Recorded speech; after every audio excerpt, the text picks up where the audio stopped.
কোনো রকমের সাম্প্রদায়িক সম্প্রীতি বিনষ্টের জন্য যারাই চেষ্টা করবে তাদেরকে শক্ত হাতে প্রতিহত করা হবে। শারদীয় দুর্গাপূজা উৎসবে শান্তিপূর্ণভাবে যাতে পালিত হয় এবং সম্প্রীতি বজায় থাকে সেজন্য সর্বোচ্চ চেষ্টা করব, সহযোগিতা থাকবে। আমরা বাংলাদেশ জাতীয়তাবাদী দলের পক্ষ থেকে অতীতের মতো সবসময় আমরা বাংলাদেশের এই হিন্দু ভাইদের বোনদের যে সর্ববৃহৎ ধর্মীয় উৎসব দুর্গাপূজা পালনের জন্য আমরা সহযোগিতা করে এসেছি অতীতেও।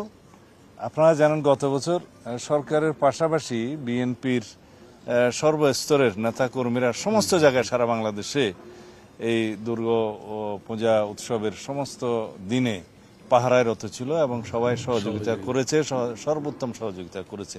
এইবারও আমরা জাতির কাছে এই বার্তাটা দিতে চাই যে বাংলাদেশে ধর্মীয় সম্প্রীতি বজায় থাকবে, সাম্প্রদায়িক সম্প্রীতি বজায় থাকবে।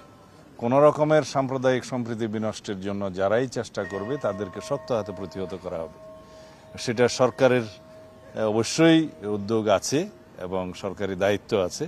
আমরা বাংলাদেশের সচেতন নাগরিক হিসাবে এবং সচেতন রাজনৈতিক কর্মী হিসাবে আমরা নিজেরা এবং আমাদের দলের সবাই এই শারদীয় দুর্গাপূজা উৎসবে শান্তিপূর্ণভাবে যাতে পালিত হয় এবং সম্প্রীতি বজায় থাকে সেজন্য সর্বোচ্চ চেষ্টা করব, সহযোগিতা থাকবে। ধন্যবাদ আপনাদের।